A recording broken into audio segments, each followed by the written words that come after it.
दूसरा फिर पढ़ेंगे। कल देखे हमने वेव थ्योरी ऑफ लाइट जिसको हाइगेन प्रिंसिपल बोले, उसके आधार पर लॉ ऑफ रिफ्लेक्शन को ड्राइव किया, मैंने प्रूफ किया इक्वल टू आर, तीनों एक ही प्लेन में है। उसी ढंग से इसमें दूसरा क्वेश्चन आता है, deduction of laws of refraction on the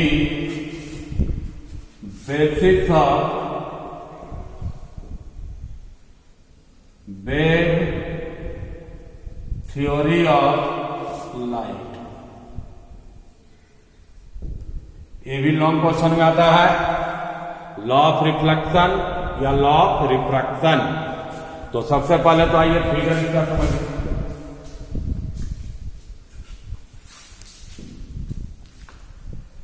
x Y refracting surface है। रिफ्रैक्टिंग का मतलब क्या हुआ, ऊपर अलग मीडियम होगा, एक्स वाई के नीचे अलग है। जैसे ऊपर एयर है और नीचे वाटर मीडियम, तो दो मीडियम हो गया। एक रेयर मीडियम हुआ, एक क्या हुआ, डेंसर मीडियम हुआ। ये मीडियम का नाम 1 दिए, इसका मान लो 2 दिए। इसमें लाइट का वेलोसिटी c1 दिए, यहां क्या दिए, c2 कर दिए। ए बी एक प्लेन वेव फ्रंट है, माने दूर में कहीं सोर्स होगा। वेव फ्रंट का एक किनारा ए शुरू में इंसिडेंट हुआ, टी इक्वल टू क्या लिख रहा है, 0। सोर्स दूर में होगा। अगर एक्स वाई नहीं रहता तो जानते हो कि वेव फ्रंट लाइट के वेलोसिटी से आगे बढ़ता है। तो ए बी का नया पोजीशन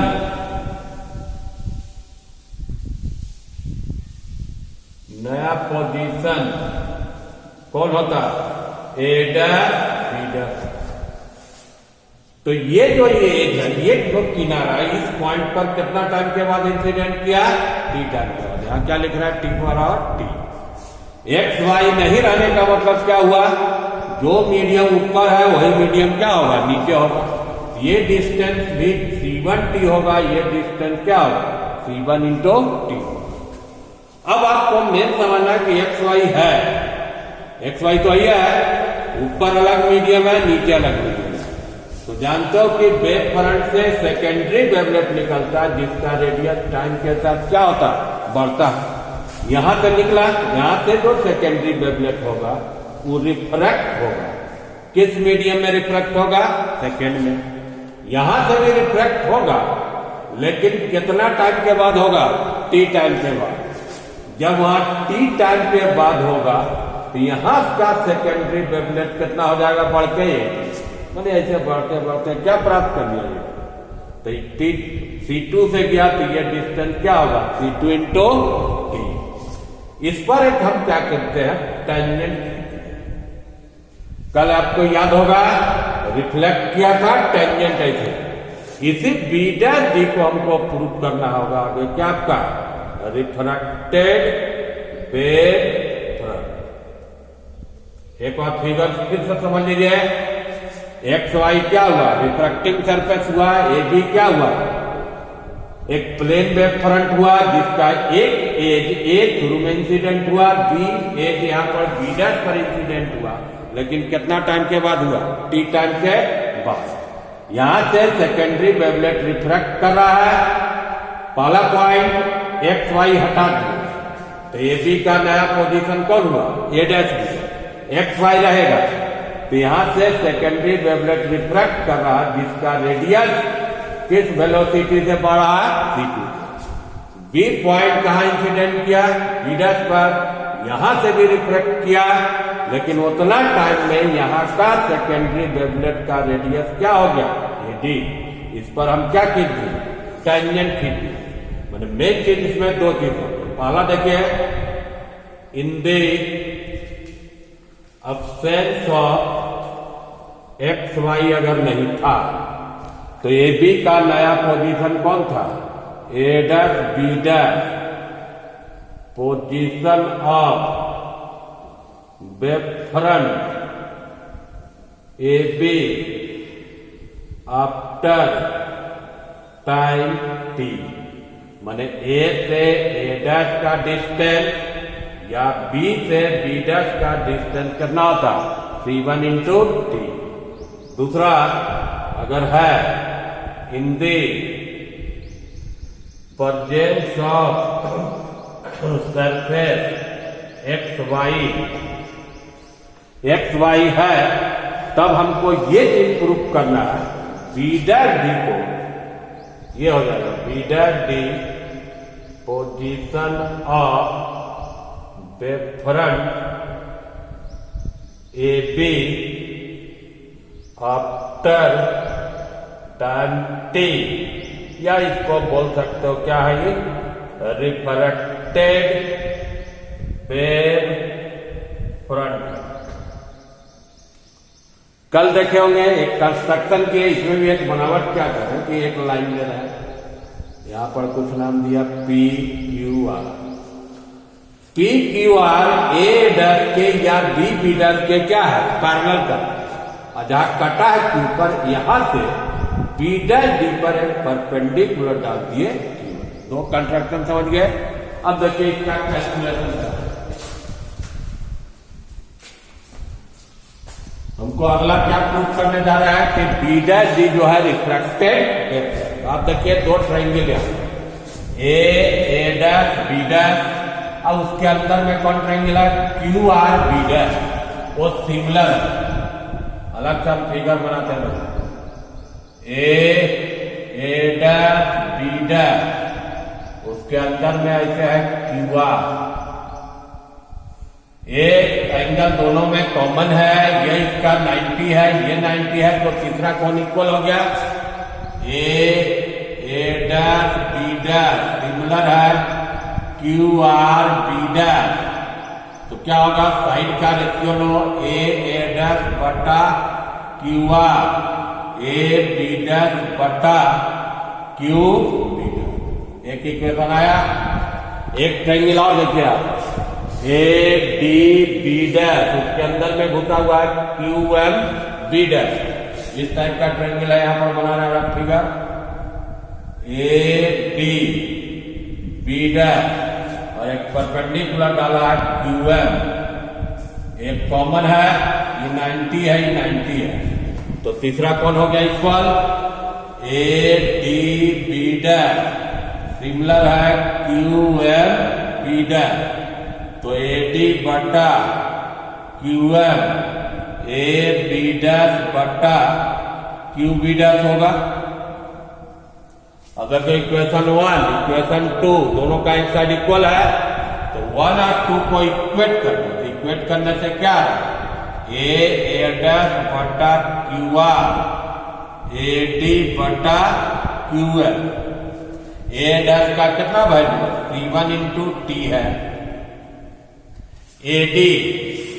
एडी का वैल्यू फिगर में देखिए कितना है C2 into T Q M, T cancel हो गया।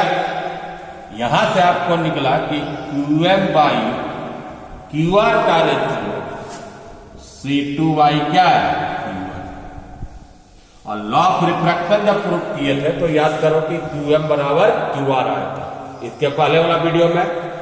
अगर ये फिर से हम कहीं पर ले ले रहे P dash Q dash R dash फिर परपेंडिकुलर डाल दें, तो फिर क्यू डैश एम डैश बटा क्यू डैश आर डैश का रेशियो हमेशा रहेगा कितना आपका C2 बाई C1। ये आपका रेशियो क्या रहेगा कांस्टेंट रहेगा। अब आपका ये रेशियो जब कांस्टेंट प्रूफ कर दिया, तो अब आइए इससे क्या प्रूफ हो रहा आपका। ए था यहां पर क्या पी डैश है, ये था डी। जितना भी सेकेंडरी वेवलेट रिफ्रैक्ट कर रहा है सबका क्या हो रहा है कॉमन इनवेलप हो रहा है। डी डैश डी रिप्रेजेंट कर रहा है common envelope of all the secondary wavelet refracted between A and, और याद करो हाइगेन प्रिंसिपल ही बता, हाइगेन प्रिंसिपल क्या कह रहा है, जो कॉमन इनवेलप होगा वेव फ्रंट का न्यू पोजीशन होगा। तो कॉमन इनवेलप प्रूफ कर दिए, इसलिए यह प्रूफ हो गया position of wave front A B after time T, या बोल सकते हो कैसा वेव फ्रंट प्रूफ कर दिया आपको, रिफ्रैक्टेड वेव फ्रंट। दो पार्ट हुआ, लास्ट पार्ट देखिए। यहां पर हम देखिए फिगर में ए बी क्या था, incident wave front, B dash D किसको क्या प्रूफ किए, रिफ्रैक्टेड वेव फ्रंट। अब पूरे सिस्टम को हम रे ऑफ लाइट में कन्वर्ट कर, तो रे ऑफ लाइट पहले बता दिए थे हाइगेन प्रिंसिपल पर वेव फ्रंट पर क्या होता है, परपेंडिकुलर होता है। इसको अप्लाई करें, पूरे को रे में बदलने जा रहे हैं। अब देखिए फिगर में यहां पर नाम दिया है, एक एरो दिया, एस ए इंसिडेंट रे हुआ, क्योंकि incident wave front A B पर क्या होगा, परपेंडिकुलर है। अब इसको अभी तुम क्या प्रूव किया हम, रिफ्रैक्टेड वेव फ्रंट, उस पर कौन परपेंडिकुलर है, एडी, तो एडी कौन रे हो जाएगा, रिफ्रैक्टेड रे हो गया। जब दोनों पता चल गया तो नॉर्मल डाल दीजिए नीचे तक, यहां पर नाम एन, ये एन डैश है, इसलिए ए एंगल आई हो गया, ये एंगल क्या हो गया, पूरे सिस्टम को रे बदल दिए। यहां पर क्या हुआ, एस ए इंसिडेंट रे हुआ, क्यों हुआ, as it is perpendicular to the incident wave front A B. A D आपका ये कौन रे हो गया, रिफ्रैक्टेड रे। इसका क्या कारण है, रिफ्रैक्टेड वेव फ्रंट कौन था, बी डैश डी पर perpendicular, as it is perpendicular to the refracted wave front B dash D. जब ये दोनों पता चल गया तो नॉर्मल हो गया एन ए एन डैश, क्या डाल दिया, नॉर्मल एट पॉइंट।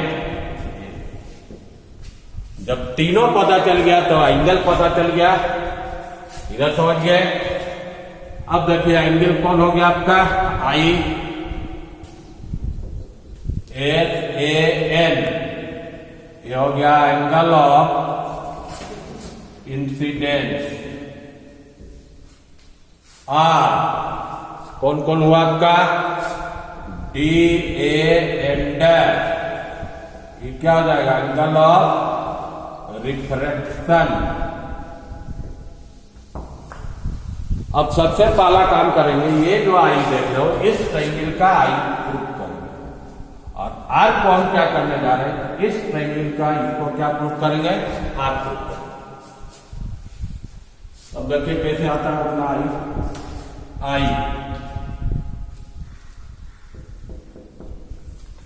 आई को हम लिखो इतना है, इसको हम पूरा कोण यहां तक लिया, इतना माइनस कर देंगे, आई बचेगा। पूरा कोण का मतलब क्या हुआ, H A B minus N A, पूरा एंगल कितना डिग्री है, 90 डिग्री है, एन ए। अब 90 के यहाँ पर ये नॉर्मल है, मतलब इधर 90 होगा, इधर भी क्या होगा, 90 होगा। तो ये 90 हटा दिए, इसके जगह पर लिख रहा N A minus N A B. अब आ गया देखो, ये पूरा एंगल में इतना माइनस करोगे तो ये बचेगा, कौन एंगल आया वो, बी ए। अब आर को देखो, आर को लाना उस एंगल का, आर आपका ये कौन है, पूरा एंगल लो, इतना माइनस कीजिए, पूरा एंगल का मतलब क्या है वो N dash A B dash minus D A B dash, ये पूरा एंगल कितना है 90 degree D A B dash. अब किसी भी ट्रायंगल का जानते हो तीनों कोण का जोड़ 180 होगा। कौन ट्रायंगल होगा ए डी बी डैश, ये कोण ऑलरेडी पहले से कितना हो गया 90 है, तो ये कोण और ये कोण जोड़िएगा तो क्या होगा सब 90 होगा। उस ट्रायंगल में क्या है D A B dash plus D B dash A का जोड़ कितना हुआ 90, इसको इधर ले जाओ, इसलिए D B dash A 90 minus D A. अब ये चीज और ये चीज सेम है, इसलिए आर के जगह पर हम इतना लिख सकते हैं, तो आर का वैल्यू क्या प्रूफ हुआ डी बी डैश। अब दो लाइन है, आई कलर कर दिए, आर ला दिए ट्रायंगल में। अब पूछोगे क्यों लाया ट्रायंगल में, आपको क्या प्रूफ करना साइन आई बटा साइन आई, तो क्या यहां पर हम हवा निकाल लेंगे साइन आई, साइन आई निकालने के लिए एक राइट एंगल ट्रायंगल होना चाहिए। अब देखो हम फ्रेश फिगर बना लेते हैं, कौन ट्रायंगल में आएगा और कौन 90 डिग्री ए है या बी है या क्या है बी डैश है, ई कौन को अभी क्या प्रूफ किए आई, और ई कौन इसका कितना डिग्री है 90 है। आर कौन ट्रायंगल में देखो प्रूफ किए ए डी बी डैश, इस कोण को तुम अभी आर प्रूफ किया, इसका ये एंगल क्या है 90 है। अब उस फिगर में आइए, इसमें हम क्या लेंगे triangle A B B dash के अगर हम साइन आई लेते हैं तो बी बी डैश बटा क्या होगा A B dash. Sine R लेते हैं तो साइन आर कौन ट्रायंगल में लेंगे ए डी बी डैश में, साइन आर लोगे तो ए डी बटा क्या होगा ए बी डैश, इसको डिवाइड करो साइन आई बटा साइन आर, कट के क्या है ई बी डैश बटा ए बी बी डैश बटा ए बी डैश कट गया, इसका वैल्यू क्या है E1t, इसका वैल्यू क्या है E2t, टी कैंसिल होने के बाद क्या हुआ E1y, ऐसे प्रूफ हो गया। लेकिन अब तुम जानते हो फर्स्ट चैप्टर में क्या बताया 1 μ2 बराबर होता है μ2 बाई μ1। अगर इसको रिफ्रैक्टिव इंडेक्स में लिखोगे तो वेलोसिटी में क्या है v1 बाई c2, तो फाइनली आपका साइन आई बटा sine r 1 μ2 by μ1 equal to c1 by, ये फर्स्ट लॉ प्रूफ कर दिए। फर्स्ट लॉ को क्या बोलते हैं Snell's law, wave theory of light के आधार पर लॉ ऑफ रिफ्रैक्शन प्रूफ हुआ। और एक नियम जो है आपका फिगर से प्रूफ कर देता है, ये जो फिगर बनाए हुए हैं इंसिडेंट रे कौन है ऐसे, रिफ्रैक्टेड कौन है एन ए, नॉर्मल कौन है एन एन डैश, ये तीनों आपका सेम प्लेन है। क्लियरली फ्रॉम, इसको ऐसे लिख दो figure the incident ray S A the refracted ray, उसका नाम क्या दिया A D, and the normal N A N dash, ये जो है all three lie in the same plane। ये हो गया पहला चैप्टर लॉ ऑफ रिफ्रैक्शन। और बहुत सा विद्यार्थियों को क्या है कभी कभी कुछ समझ में नहीं आता है, या कल एक क्वेश्चन था जो प्रिंसिपल साहब के व्हाट्सएप पर आया कि एक क्वेश्चन जो पढ़ाए थे वीडियो नंबर 8 या 9 में, उसका नोट्स में नहीं मिला। तो नोट्स ऑप्टिक्स का जो आप पार्ट 2 है, पार्ट 2 में देखिए optical instrument and defects of vision, उसी में आपको वीडियो नंबर 8, 9 और 10 का मिलेगा।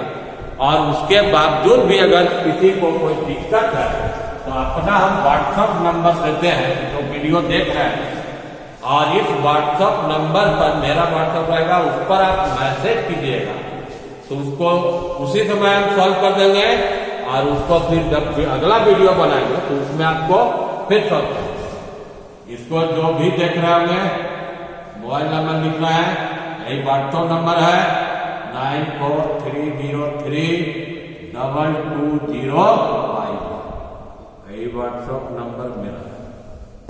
इसलिए कोई भी दिक्कत हो समझने में, इससे सबसे अच्छा क्या है रूल पढ़ने का, आप नोट खोलिए, नोट्स को नोट कीजिए मेरा जो टॉपिक पढ़ा रहा है कॉपी पर, क्योंकि यहाँ पर हम थ्योरी उतना बोर्ड पर नहीं लिखते, थ्योरी समझाते नहीं हो, समझा दिए, और जो कैलकुलेशन का पार्ट है उसको लिखते, इसलिए नोट वाले लिख लीजिए, और जो तक फिर वीडियो देखिए, जहाँ दिक्कत होगा ये नंबर पर आप मैसेज